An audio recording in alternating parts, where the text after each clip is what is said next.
Bonjour et bienvenue sur Grandeur Nature. Pour ceux qui ne sont pas habitués à la chaîne, voilà, on parle ici de trekking, de randonnée, d'autonomie, de longue durée, voilà, de bivouac et toutes ces choses-là. Je partage mes expériences dans les bons moments, les mauvais moments, ce qui a joué, ce qui n'a pas joué. Donc on passe aussi par de l'analyse de matériel, ça va un petit peu avec. Ce que je souhaite dans cette vidéo, c'est vous présenter un exemple, un contenu de sac à dos, quelque chose qui a marché pour moi. Il s'agit du matériel que j'ai utilisé lors de ma dernière randonnée, 4 jours entre la Suisse et l'Italie, en milieu alpin, avec des passages sur glacier, sans équipement, hein, toujours en randonnée, mais voilà, avec des pierriers, des milieux un peu complexes. Donc pour montrer aussi que sans prendre trop de risques, on peut aller avec un matériel, disons, assez minimaliste, s'aventurer dans des milieux un petit peu costauds, faire des longues durées, dormir, avoir quand même du matériel conséquent pour pouvoir bivouaquer. Donc il faut tout le matériel de couchage, les habits, les protections pluie, froid, voilà. Ces listes de matériel que je présente, ce n'est pas des listes exhaustives bien sûr. N'oubliez jamais que de toute façon le matériel il doit être adapté à la saison, au lieu où on va, à qu'est-ce qu'on fait exactement hein, comme activité et aussi surtout à la personne. Donc ce matériel me convient, c'est disons un retour de matériel plutôt que je fais là. Il y a des choses encore que je vais changer. Une liste et un matériel qu'on a, ce que l'on prend avec soi, c'est en constante évolution. Si je pars la semaine prochaine, je vais peut-être pas prendre la même chose qu'il y a un mois, voilà, pas seulement au point de vue de la saison, mais de nouveau le lieu, le type d'activité, le parcours, voilà l'itinéraire que vous avez choisi. Il y a un nouveau sac, ce ne sera pas sa revue définitive ici, mais elle viendra juste après, elle va venir. Il y a différentes choses que j'ai modifiées par rapport aux anciennes versions, et puis surtout, c'est un petit peu la première fois que je suis arrivé à partir aussi léger sur 4 jours. Juste pour vous expliquer, un petit résumé comme ça, je suis parti avec environ 3,5 kg de poids de base. Donc ça, c'est quelque chose vraiment de super pour moi. Qu'est-ce que c'est le poids de base pour ceux qui ne connaissent pas? C'est simplement tout le matériel dont on a besoin, qui n'est pas porté sur nous, mais que l'on porte sur le sac à dos y compris. Tout ce matériel-là, sauf les consommables. Donc je ne vais pas compter dans le base weight en anglais ou le poids de base. Je ne vais pas compter l'eau. Je ne vais pas compter, par exemple, la crème ou des choses comme ça qui vont varier. Et je ne vais pas compter la nourriture. Sa nourriture, ben, voilà, le premier jour, j'aurai peut-être 4 kilos et puis à la fin, j'aurai plus que quelques grammes. Pour faire des calculs, on cherche à avoir, si on veut, une base de référence. Alors voilà, c'est tout le matériel qui, lui, n'évolue pas en poids au fur et à mesure de la randonnée. 3,5 kg de poids de base, tout compris, couchage, même les bouteilles à vide, enfin voilà, tout ce que j'ai besoin, sauf les habits que je porte, c'est vraiment quelque chose de bas. Pour moi, c'est bien bas. Mais voilà, on peut facilement être à 4, 4,5, ça va très très bien aussi. Hein. Disons que un poids de base qui est en dessous des 4,5 kg, 5 kg, c'est déjà vraiment appréciable. Ensuite, c'est vrai que ça cumule très vite. Hein. Dès que je prends 2 litres d'eau, hop, je passe à 5,5 kg. Et puis, dès que je prends de la nourriture pour 4-5 jours, ben, vite, on peut avoir entre 800 grammes, disons entre 700 et 1 kg par jour. Hein. Ça dépend des personnes et qu'est-ce qu'on prend et voilà, du type de nourriture aussi. Je suis parti avec 10 kg sur le dos et puis ça me faisait donc, avec ces 10 kg, était inclus la nourriture et puis 2 litres d'eau que j'avais sur moi. Pour simuler ici, j'ai rempli mon sac, c'est ce sac que j'utilise pour la nourriture, avec de la nourriture, mais il n'y a pas exactement le poids là en ce moment. Par contre, le volume, je me souviens bien, je peux juste faire mes 3 tours, ça me donne un sac à peu près comme ça. Donc on verra justement comment j'organise après tout ce matériel. Voilà, donc ça c'est pas grand chose à dire, hein, simplement ça fait à peu près vite ce volume-là quand on a pour 4 jours. Qu'est-ce qu'il y aurait là-dedans? Ben, on va dire 4 petits déjeuners, du muesli, moi c'est du lait en poudre avec des céréales par exemple. Ensuite 4 repas de midi que je fais sans chauffer quelque chose, donc c'est du pain, du fromage, du lard, des choses comme ça, à manger crues, froides, sur le pouce assez vite fait parce que j'ai envie de continuer, plutôt arriver au bivouac le soir. Et puis ensuite, j'ai 4 repas du soir. Alors ça peut être des lyophilisés, ça peut être de la semoule dans laquelle j'ajoute quelque chose. Là, j'avais même pris une fondue pour tester, voir comment ça faisait. Et puis voilà, ensuite un peu des sachets de thé, des choses comme ça. Mais personnellement, même le matin, des fois, j'ai pas forcément envie de me faire un café. Je bois un coup d'eau froide et puis hop, c'est parti. Voilà. Ça dépend un petit peu de mes humeurs, de la température aussi, c'est clair, si c'est vraiment en hiver et tout. Mais quand c'est en automne, qui ne fait pas trop froid, je peux partir sans autre souci. Ça me permet de prendre justement moins de combustible pour chauffer l'eau, moins de temps de préparation. Voilà. Ça, c'est un choix personnel. On reviendra un petit peu après sur tout ce qui est popote et tout, mais voilà, sac de nourriture, j'utilise un sac qui est un peu étanche aux odeurs et à l'eau. C'est un sac Zipax en Dyneema, celui-là. Voilà. On le mettra après dedans, pour le moment je le mets de côté. À savoir, j'avais environ 4 kg et des poussières de nourriture. Ce qui est beaucoup, hein, parce que j'avais pris du lard, du pain complet, de la fondue, enfin voilà, c'était des choses un peu pas très... J'avais un lyophilisé, un seul. Tout le reste, c'était du fait maison, donc c'était de la nourriture, on va dire, standard, un peu plus lourde. On peut faire moins. Bouteilles, moi j'utilise en fait, j'ai pas de gourde, j'utilise des bouteilles en PET parce que voilà, de temps en temps quand même j'achète des boissons dans des bouteilles en PET et puis je considère que directement les jeter pour recyclage, autant les utiliser en randonnée, je les utilise vraiment jusqu'au bout, après elles sont assez sales, assez dégueulasses au bout de plusieurs semaines, je réutilise, je les lave un peu à l'eau bien chaude, au savon de temps en temps. Et puis voilà, c'est pas super sain, mais voilà, c'est ce que j'ai. Et puis en gros, surtout, c'est que ça me fait, ces deux-là, ça me fait à peu près 55 grammes pour les 2 litres d'eau contenance, donc pas de problème. Je porte sur moi donc entre 1 et 2 kg, disons, quand je fais le plein d'eau. Ici, j'utilise un filtre qui est le BeFree de Katadyn. C'est toujours le même que j'ai depuis le début. Très bien en tout cas, très pratique. J'en suis toujours très content. Vous trouvez aussi une revue sur ce filtre-là, extra tip top.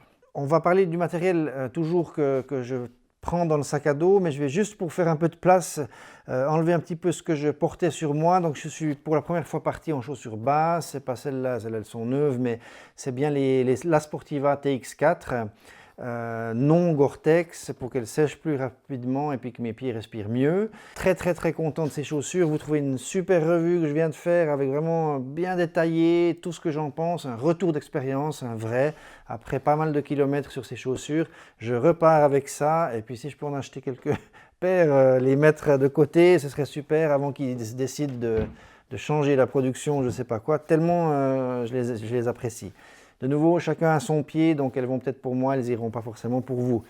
Je les utilise avec des petites guêtres. Celle-là, c'est les Dirty Girls, donc c'est du spandex ou un truc comme ça. Bref, c'est juste pour, c'est pas pour la neige ou la pluie vraiment, ça peut aider un petit peu pour quelques pluies, mais c'est surtout pour pas qu'il y ait des graviers, du sable et de la terre et de la poussière qui rentrent dans les chaussures et puis qui aillent dans les chaussettes. Et puis le soir, lorsqu'on arrive au bivouac, les chaussettes sont propres, disons pas de la transpiration, mais elles sont propres, il n'y a pas de poussière, de terre, de chenilles là-dedans. Donc c'est assez agréable, moi j'aime beaucoup, je les porte. C'est un peu fragile, mais bon, ça va. Donc ça c'est porté, c'est pas dans le poids de base. Moi j'utilise un chapeau, je préfère plutôt que les casquettes parce que fréquemment, disons, pendant des heures, on peut avoir un soleil couchant ou, voilà, ou latéral qui tape. Les protections sur le côté aussi. Ça me protège bien la nuque en même temps que ça me fait la visière. Pour ceux qui ont vu toutes mes autres aventures un petit peu, j'utilisais beaucoup avant des pochettes sur les sangles d'épaule ici comme ça, avec des petites bouteilles. Ça veut dire que j'arrivais pas à choper mes grandes bouteilles sur les poches arrière, latérales pardon. Donc j'avais 2 petites bouteilles d'un quart de litre, ce qui me faisait un demi-litre en fait ici. Puis je pouvais la prendre, siroter un petit peu comme ça sans enlever le sac à dos. Et de temps en temps je m'arrêtais puis je les remplissais une fois que je filtrais, que je refaisais le plein d'eau. Grâce à ce nouveau sac qu'on va voir tout de suite, j'ai pu les enlever parce que avec celui-là, j'arrive à choper les bouteilles sur le côté. Donc du coup, plus aucun besoin, disons, de ces pochettes supplémentaires. Ça fait déjà de nouveau, bon, ça fait 30 grammes qui partent parce qu'elles font 15 grammes chacune. C'est vraiment super léger, mais voilà, ça fait encore, on enlève des choses qu'on n'utilise pas. Je randonne en short, assez tard, même en début de 4e saison.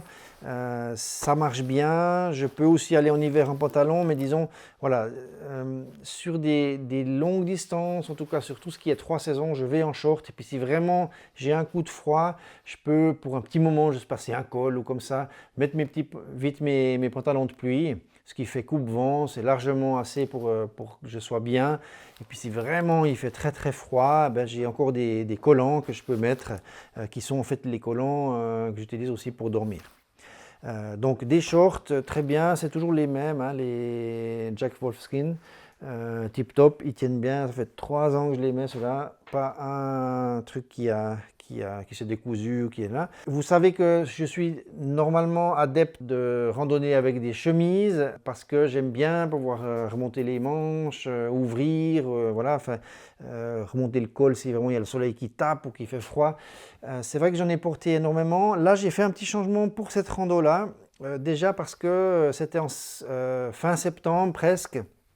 Donc les nuits sont plus froides, voilà. Donc j'ai pris simplement du mérino, un t-shirt manche longue, et puis voilà. Celui que j'avais pris, pour être plus précis, mais là il est à la lessive, c'est un col montant avec un zip, ce qui fait qu'on peut quand même un peu réguler, se fermer un petit peu le cou si on a un peu froid, ou ouvrir au contraire si on a trop chaud, remonter les manches comme ça le fait très bien. C'est du Icebreaker Oasis 200, donc c'est quand même du 200 grammes mètre carré. C'est assez costaud. Ceux-là, ils sont vraiment, vraiment chouettes. Je les aime bien. Et puis, c'est très pratique. Ça limite les odeurs aussi. Voilà. Je le porte facilement 2 jours, voire 3. Ce qui est bien, c'est de le faire une petite rincée de temps en temps. Puis, je switch avec un autre, encore plus fin par contre, que j'utilise pour la nuit. Ça me permet de faire un petit tournus en cas de lavage. C'est très très très bien. Des lunettes de soleil, j'utilise des lunettes de vue aussi, donc je les mets dedans si j'ai pas les lunettes de soleil, enfin blablabla. Un peu de protection, ça c'est très bien. Maintenant on va juste passer un petit coup au sac. Donc il s'agit du Zipax Nero, c'est un sac en fait en Dyneema qui est assez minimaliste. Donc il a, comme vous pouvez le voir, zéro armature, hein, il n'y a rien, absolument rien, pas une mousse qui est cousue dans la structure du sac, pas un arceau, rien du tout.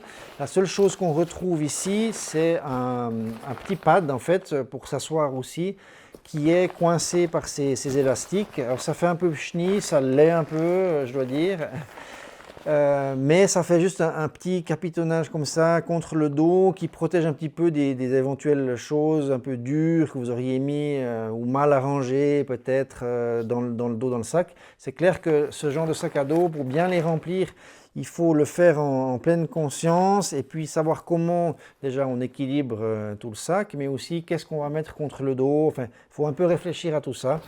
Mais c'est pas trop un problème, hein. On le fait assez rapidement. De toute façon, moi je le faisais déjà instinctivement. Je ne vais pas mettre une pointe ou une casserole juste là au milieu de la colonne vers les os. Donc voilà, c'est pas un souci. C'est un sac qui est minimaliste et qui est fait donc pour des poids minimalistes aussi, hein. Donc je ferai une vidéo entière consacrée, dédiée à ce sac-là. Un vrai retour d'expérience correct. Là, ce n'est pas ce que j'aimerais faire maintenant en ce moment-là. J'aimerais juste vous en parler. Comment ça s'est passé avec ce matériel-là, là-dedans, parce que j'ai quand même tout pris ça, tout ce que vous voyez avec 4 jours de nourriture. Donc, il y a encore ça qui rentre dedans. Dans un petit sac, c'est un sac qui fait 38 litres, mais disons le sac intérieur lui-même, je crois qu'il doit faire 29 litres, quelque chose comme ça, si on ne compte pas les poches, hein, tout ce chenille que moi je ne compte pas vraiment. Je préférais qu'il parle on s'en fout des poches, je préférais qu'il parle du tronc principal, du contenu principal. On parlera juste un petit peu plus loin quand il sera chargé, je vous montrerai 2-3 choses sur le sac, parce qu'on le verra mieux déjà aussi, mais c'est un sac, que vous sachiez, qui fait moins de 370 grammes, à quelques petites poussières près. Donc moins de 370 grammes, 360 et des poussières. Donc c'est redoutable, hein, un sac à ce poids-là. Maintenant, avec les 10 kg 200 que j'avais, c'était vraiment limite, c'était très difficile. C'est vraiment sa limite à mon avis. Passer les 10 kg, là vraiment, c'est pas très agréable parce que déjà il est trop rempli, donc il fait un peu une espèce de boule comme ça ça commence à tendre sur les bretelles, enfin, parce qu'il n'y a pas de structure, et puis c'est pas très, on va dire, élastique ou modulable, hein. Quand il est plein, voilà, ça fait un petit bidon. Donc c'était pas génial le premier jour, mais dès que j'ai un petit peu mangé, ben ça s'est un petit peu tassé. C'est bien allé, hein, pas un souci, j'ai pas eu mal au dos ou quoi que ce soit, ni eu mal aux hanches, etc. Il y a une petite sangle qui est toute simple, et puis on peut acheter des petites pochettes de ceinture comme ça, enfin des grandes, elles sont super grandes en fait, en Dyneema aussi, étanches, disons bien étanche, pas submersible, hein, mais... Et puis est cousu directement sur la pochette en fait un petit pad ici, ce qui permet de juste protéger sur le bord du bassin. Ça c'est assez chouette.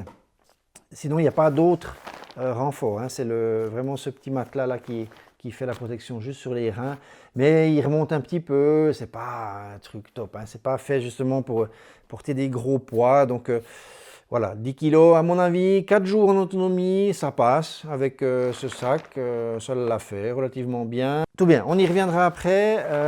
Voilà, en gros 370 grammes on va dire, avec ces deux poches-là, hein. Donc sinon on serait même à 350 grammes on va dire le sac à dos.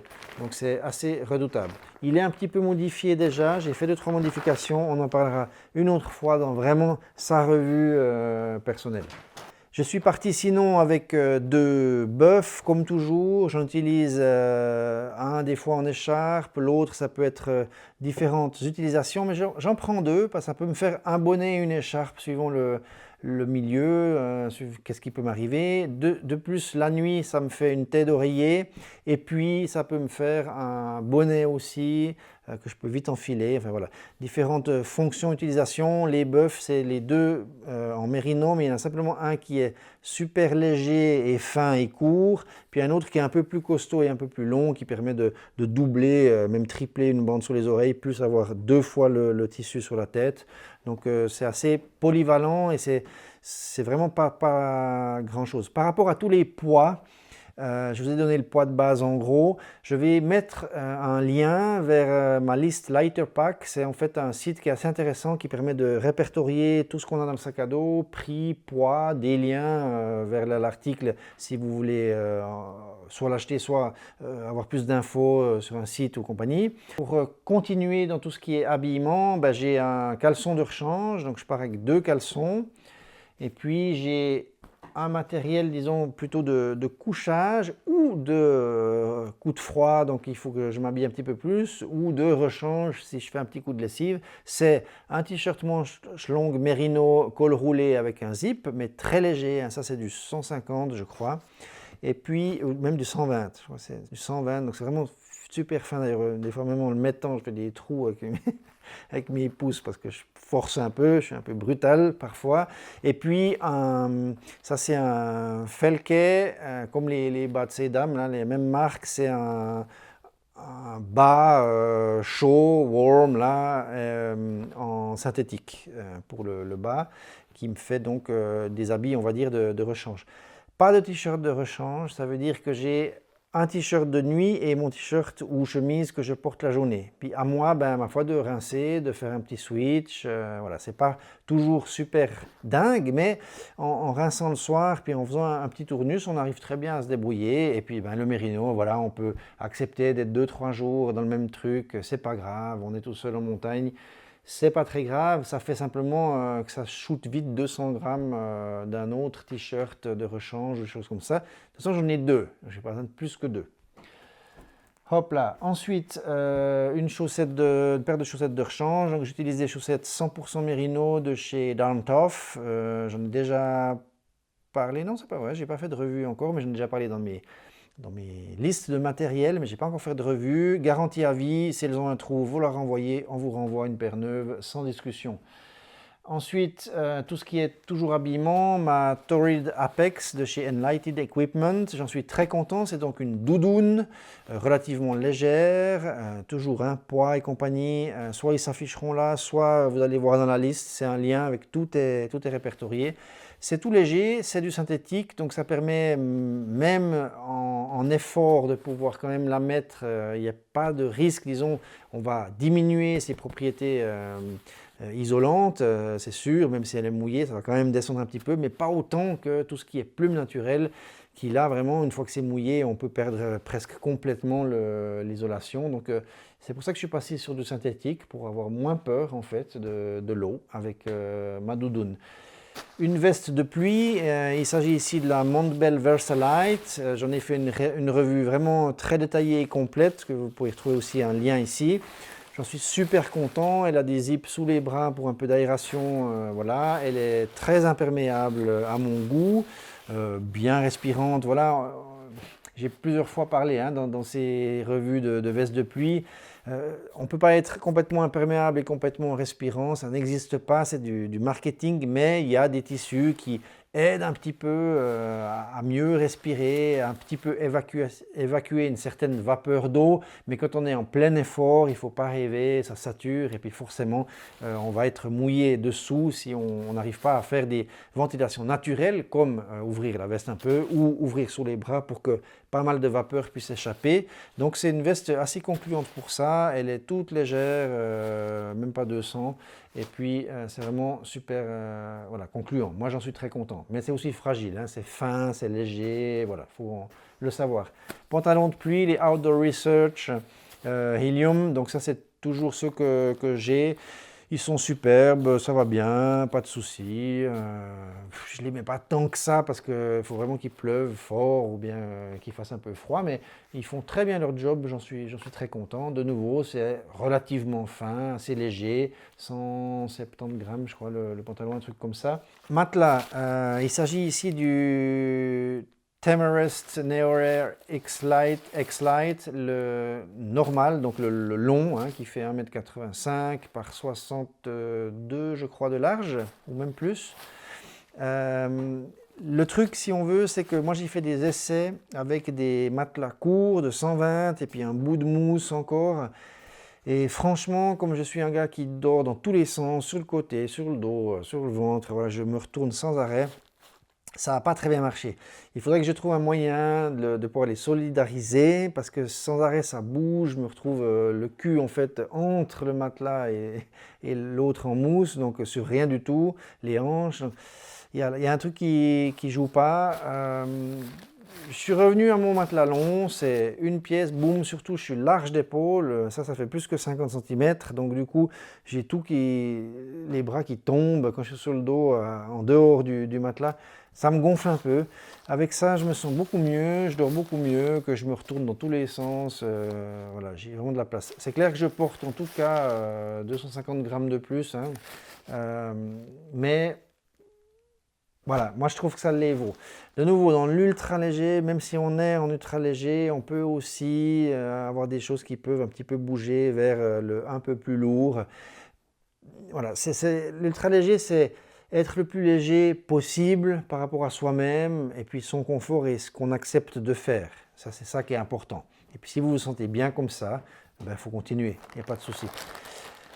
Pharmacie, là-dedans, j'ai pas que pharmacie, hein, j'ai tout ce qui est brosse à dents, la pharmacie en elle-même avec 2-3 pansements, 2-3 sparadraps, des trucs un peu pour les ampoules, pour les petits bobos on va dire, il n'y a rien d'autre.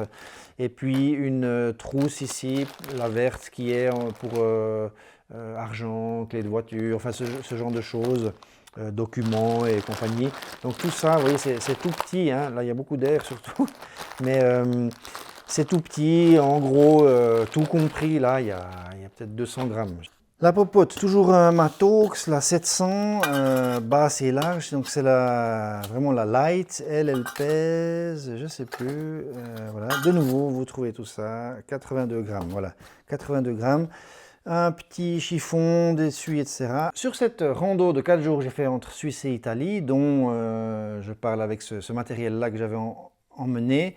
J'avais pris pour la première fois en fait un mini réchaud SBIT, donc combustible solide, avec un tout petit réchaud comme ça. Pour moi, ça n'a pas marché, dans le sens où ça a marché, ça a fait chauffer mon eau, pas de souci, mais j'ai pas aimé. Voilà, j'ai pas aimé l'expérience. Ça pue, c'est crade, ça fait de la suie sous les. Là, alors, de la suie encore d'un feu, bon, voilà, mais c'est un truc gluant qui pue le pétrole. Le combustible lui-même pue, donc faut l'enfermer dans un truc hermétique parce que sinon voilà, c'est berk. Enfin, j'ai pas aimé. Après, tu te retrouves avec ce machin qui est tout crade là-dedans. Enfin, voilà. C'est juste personnel, parce que c'est super léger, ça, hein, c'est débile ce que c'est léger. Du coup, c'est redoutable, hein, je veux dire, pour du très courte durée, disons 2, 3, 4 jours comme ça, c'est vraiment ce qu'il y a de plus léger, c'est encore plus léger que les réchauds à alcool. C'est vrai que c'est très minimaliste comme place. J'ai juste pas aimé. J'aime pas cette odeur et cette sensation. Aussi, ce qui se passe, ben voilà, une fois qu'on a allumé les bouts, c'est compliqué voilà, il faudrait plutôt le finir. On peut pas vraiment recycler. L'alcool, ben vous éteignez, vous étouffez, et puis ce qui va rester, on peut le reverser après, le réutiliser. Je trouve un petit peu plus facile à doser, à gérer, ça sent bon, ça sent rien, voilà. C'est un tout petit peu plus lourd, c'est sûr. Donc ça, je le mets de côté parce que c'est quelque chose que je vais plus utiliser, je vais le garder peut-être pour le fun parce que j'ai encore quelques tablettes ou l'offrir à quelqu'un, je verrai qu'est-ce que je ferai. Mais voilà, ce que je voulais dire, c'est que je retourne soit au gaz pour les longues durées, soit jusqu'à 4 jours volontiers avec de l'alcool. Donc ça, c'est ce qui me permettrait de tenir 3 jours, on va dire, hein, faire 3 repas lyophilisés le soir, avec ça, pas de souci. Et puis, c'est tout petit, ça combustionne bien, il y a un petit paravent et support intégré, on le fixe juste comme ça. Celui-là n'est pas très très pratique, il y en a d'autres qui sont beaucoup mieux. Ça, c'est celui qui est avec le réchaud, mais il y en a des beaucoup plus sympas. Bref, ça marche bien, pas de souci. Une petite étoupe un petit peu pour nettoyer, un mini bic pour l'allumage, une tasse pliante, ça c'est 23 grammes, c'est Fold Cup, toute simple, qui marche très très bien, que j'ai depuis un bon moment. Un autre parvent que j'ai, ça je ne le prends pas forcément, ça dépend si j'ai l'alcool comme ça, je fais avec des cailloux plutôt, mais c'est juste une feuille, là elle devient un peu cracra et cassée parce qu'elle a pas mal de kilomètres. Et puis, popote en titanium, 700 ml, c'est largement suffisant pour tout ce que j'ai à faire. Donc tout ça rentre dans cette petite pochette en Dyneema, très légère. Donc toutes ces choses-là, c'est des choses qui sont rodées, qui marchent bien, avec lesquelles j'ai pas de soucis et j'ai plus rien, disons, à vraiment tester. Moi, c'est décidé. Je reste à alcool et gaz, suivant la durée, et puis peut-être aussi suivant le temps. C'est clair que si je sais que je suis juste derrière chez moi, et puis que je vais 2 jours, et puis qu'ils annoncent des tempêtes de neige avec des vents à 150 km/h, je ne vais pas forcément prendre l'alcool, mais plutôt le gaz, qui est quand même quelque chose de plus puissant, plus modulable aussi, hein, pour la cuisson, parce que ça, c'est pas celui que vous avez vu, c'est pas un réchaud qu'on peut vraiment moduler sur la puissance. Il faudrait avoir un autre, style Trangia ou compagnie, on peut le fermer un petit peu. Mais voilà, c'est pas autant pratique, disons, que le gaz. Tout simplement, ça reste dehors dans mon sac à dos. L'électronique, quand je suis parti 4 jours, j'ai simplement pris une batterie externe de 10 000. C'est largement suffisant, d'ailleurs je suis arrivé même, il m'en restait encore. J'utilise un Huawei P20 Pro, c'est donc avec ce smartphone que je tourne toutes les aventures. Pas maintenant la revue, mais en extérieur, c'est le Huawei. Et puis lui, il me tient 2 jours sans problème en filmant à gogo toute la journée. Donc c'est pas un problème. Il n'est pas en mode avion, il est simplement en mode étendu si on veut d'économie. Donc qu'on se comprenne bien, même si je mets en mode avion mon smartphone, je peux toujours avoir le GPS. Hein. Souvent les gens confondent le réseau et le signal satellite, c'est deux choses séparées. Donc 10 000 ça me suffit largement pour un petit trépied, pour prendre des vues du campement, des choses comme ça pour documenter les randonnées. Là j'en ai fait un à la maison et puis c'est un quadripode homemade. Je l'ai utilisé la première fois justement sur cette rando. C'est tout con, hein, c'est juste du fil de fer plié, du fil électrique de mural, donc avec un seul brin en cuivre, un peu plus costaud, 2-3 colsonnes, et puis ça me fait un petit quadripode. Je viens coincer en fait le smartphone, je ne peux pas vous montrer, je ne l'ai pas sur moi, mais il vient ici coincé. Il vient pris par le dessus, puis posé ici dans les languettes, et puis ça marche super bien, quoi. Alors, c'est clair, s'il y a des tempêtes, ça marche pas très bien, mais ça tient largement assez, c'est très stable. Et puis, hop, voilà, ça pèse rien du tout, c'est fait maison, puis surtout, ben, ça coûte rien. Tip top, moi ça me va bien, je vais rester avec ça, puis du coup, je vais pouvoir laisser celui-là à la maison, sans problème. Toujours ma Petzl, ça c'est la Bindi, j'en ai fait une revue aussi, et puis elle est rechargeable, elle est très très bien, c'est pas pour faire de la longue durée, mais ça tient bien assez pour tout ce qu'on a à faire, même si on a un petit bout à faire de nuit, fin de journée, début, aucun souci. Un petit câble pour recharger le tout, j'ai juste un petit adaptateur pour partir en USB-C sur le Huawei, mais ça m'en fait un pour tout. Et puis une petite poche en Dyneema pour pouvoir bien sûr ranger tout ça et puis mettre tout ça au sec. Je pars parfois avec une montre qui enregistre un petit peu les durées, les kilomètres, ça me renseigne à combien d'heures, voir plus facilement un peu où j'en suis et tout, etc. Mais pas forcément, ça dépend. Voilà, ah oui, avec la popote, une cuillère en titanium toute simple. Ça, je crois que c'est la Nordisk, voilà. En brossé, enfin poncée ici, toute lisse. Je préfère que le titanium qui me ponce les dents. Et puis cuillère plus que fourchette parce que je suis plus souvent avec des trucs un peu liquides. Et ça va très bien pour tout faire. J'ai oublié encore, pardon, dans les habits, je prends quand même moi un gilet en mérino. Alors ça c'est un gilet qui est assez cher, Orthovox, qui est un mélange mérino et synthétique, ce qui était intéressant. Il n'y a pas forcément besoin de prendre autant compliqué, on va dire. C'est juste un gilet. Ça me fait juste un petit bout de polaire en fait. C'est parce que j'ai une chemise, puis après je passe directement sur la doudoune et c'est vite trop en fait. Puis ça peut être pas assez, donc je suis encore avec cet élément de confort là. Je l'aime bien en fait ce gilet, puis ça, voilà, ça me fait un petit zone tampon qui est assez appréciable à mon avis. Hygiène, ici j'ai une pâte microfibre qui est un gant de toilette en fait. J'avais fait ce système-là parce que je trouvais pas mal pratique déjà pour contenir quelque chose. Donc c'est juste une pâte microfibre vulgaire du commerce que j'ai cousue sur elle-même. Et puis dedans j'ai une petite boîte en alu avec un petit bout de savon d'Alep.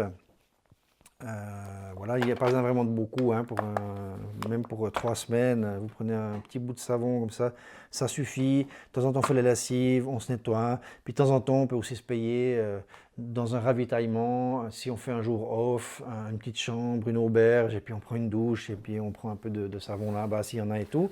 Une pâte microfibre, celle-là c'est mon linge, donc quand je dois me sécher, j'arrive à me sécher l'entier du corps avec ça, c'est très absorbant, elle est assez chouette. C'est aussi Sea to Summit Dry Light Towel, mais recoupé, oui, c'était une très grande.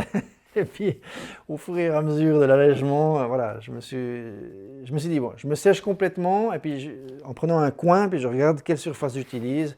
J'ai découpé ce qui était mouillé, et puis voilà où j'en suis. Et puis, ça me fait aussi ma pâte pour la nuit, si j'ai un peu de condensation dans la tente, en dessus de moi, ou comme ça. Je passe juste un petit coup, et puis je serre, et c'est tout bon. Du papier de toilette qui reste à l'extérieur du sac. On passe pour l'abri, pardon.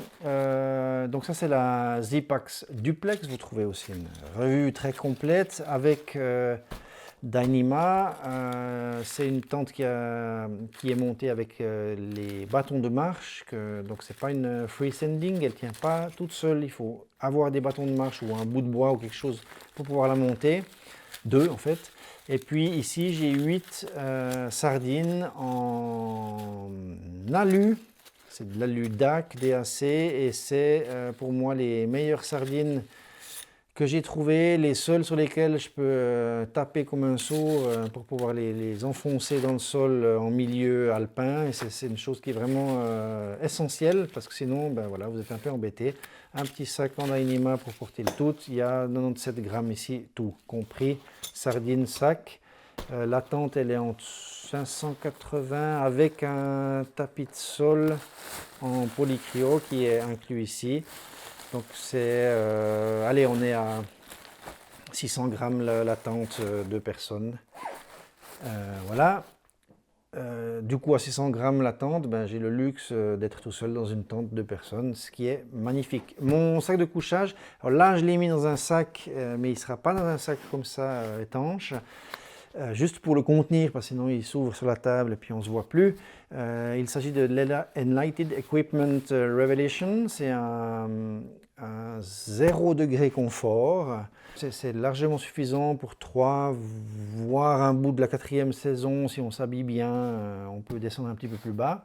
Le tout est en fait dans un sac en nylophium, donc ça c'est un matériel assez spécial. J'en ferai une revue sur tous les sacs d'étanchéité pour sac à dos, et c'est ça que j'utilise maintenant. Ça veut dire que je n'ai plus de sac de compression pour mon sac de couchage, pour mon quilt pour être plus précis.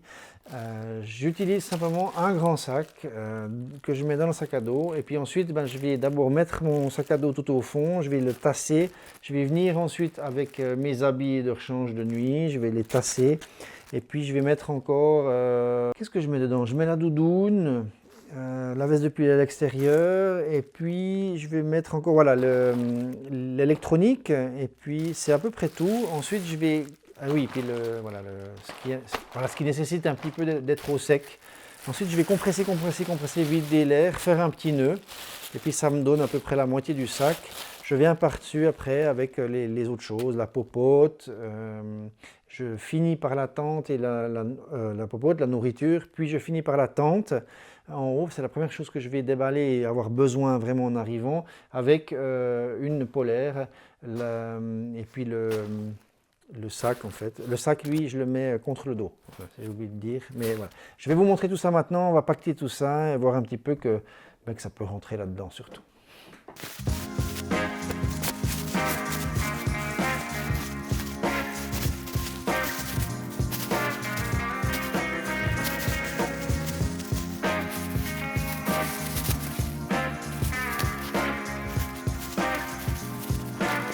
Voilà, ça va contre mon dos, ça fait un bon petit plat en fait, et puis ensuite le reste sera un petit peu formé dans ce cadeau.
Voilà, donc un contenu de sac à dos, sac assez minimaliste mais pas mal bourré là. C'est clair que 4 jours pour moi c'est un peu le max avec ce système là. Sinon on se retrouve vite à mettre des choses sur l'extérieur et puis voilà. Mais je ne sais plus exactement le litrage du compartiment principal, je vais le faire s'afficher là, mais c'est limite si on veut être sur des choses avec 5, 6, voire 7 jours de ravitaillement, là ça devient un peu surtout trop embêtant à mettre dedans, à devoir pacter. C'est pour ça que moi sur la HRP, où j'ai des tirées des fois de 7 jours avec l'autonomie complète en nourriture, j'ai pas envie de m'embêter comme ça, avec des sacs bourrés qui deviennent du coup pas confortables parce qu'on a trop de bombage en fait contre le dos. J'avais pris un 60 libres, le Zipax Arc Hall. J'aimerais bien trouver entre les deux, je cherche à quelque chose qui soit dans une cinquantaine de litres, en Dyneema, mais quelque chose de plus solide que ce Dyneema là, qui est un tissu trop minime et qui justement ici, sur le bord ici de l'attache de la poche, à force de mettre et d'enlever, de forcer un petit peu pour mettre ma bouteille, ça commence déjà un petit peu à se déchirer là, donc voilà. Mais je cherche encore, disons, le sac parfait. Donc ça, c'est vraiment pour, allez, je vais dire 3 jours, c'est bien. Avec 3 jours d'autonomie, un sac comme ça peut être pas mal, parce que du coup, il est vraiment méga léger, et puis on arrive à des poids complets, du coup, on serait à, voilà, à 8 kilos, un truc comme ça, quoi, pour 3 jours d'autonomie. Si on fait en plus avec du lyophilisé, des choses plus précises que ce que j'avais fait, ça peut être vraiment, vraiment magnifique. Voilà, donc on évolue, on fait des choses, des tests, des essais. C'est juste un exemple, voilà, de possibilités. Et puis, bien sûr, à vous de faire votre attention, votre jugement.